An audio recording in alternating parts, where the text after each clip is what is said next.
We all understand the importance of sales in an organization or in the life of any person who wants to achieve big.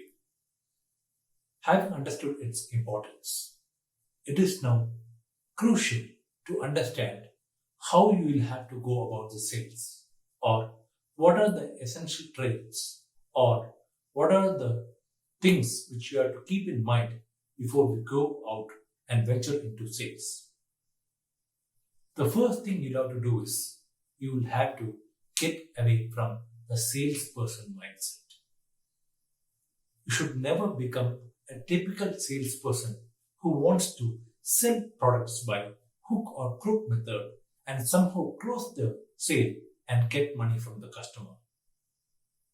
Sales is a profession that needs to be handled with utmost integrity.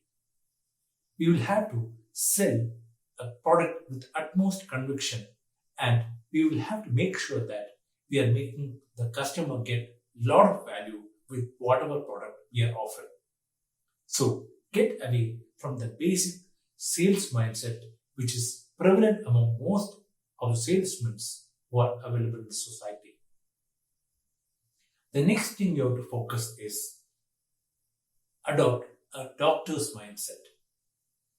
What does a doctor do? He doesn't just like that prescribe medicines when we go and visit him due to some health condition. First, he diagnoses the problem by asking a lot of questions.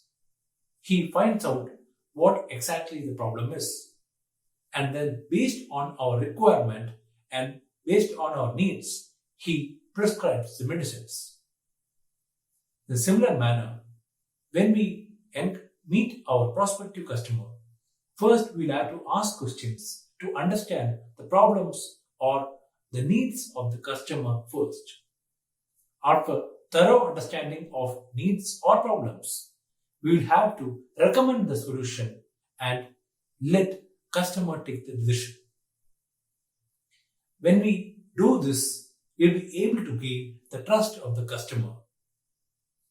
Customer will feel that you are being sold by genuine person. He'll be able to believe in you, and repeat sale is more probable as well. The third point which we have to focus is follow the 15% rule. When you start sales, you will have to meet prospective customers. You need to have meetings with them.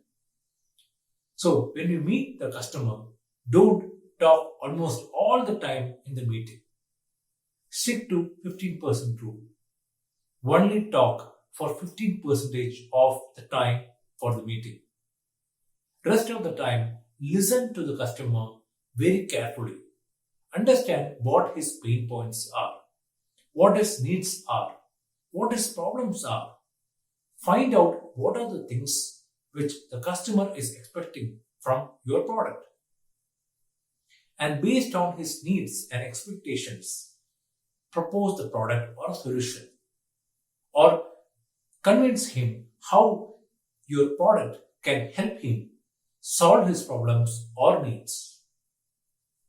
So follow this 15% rule strictly so that you can get the attention, full attention of the customer, and also get all the valuable feedback from the customer as well.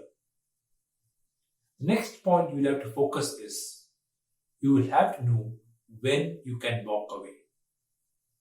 This implies that after you give the presentation to the customer or you explain to the customer about the benefits of the product and how the customer can get benefited from the features of the product you are selling, try to explain it once again, and when it is not happening, don't waste time. If the customer isn't satisfied or not convinced about the product, you will have to look for other prospective customers by valuing each other's time. Time is precious, and you can use that for helping other customers with your products.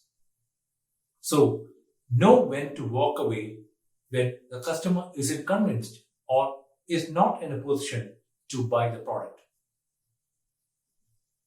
Last but not the least, you will have to have the confidence to make the sale. Never become desperate to become a sale. It is not possible to get a sale by being desperate about it. You will have to be genuinely interested in helping the customer. I know that when you get into sales or when we are getting into such thing, you are expecting money from it because we have our bills to pay and we also need money for our own survival. But does it mean that we become desperate to make the sale somehow? We'll have to make sure that and convince the customer that we are working towards helping him and help him solve a need or a problem. So follow all these essential traits for a salesperson so that you can try experimenting on how sales can be done either offline or online. Please share your valuable comments on this video and let me what else you would like to learn from me. Thank you.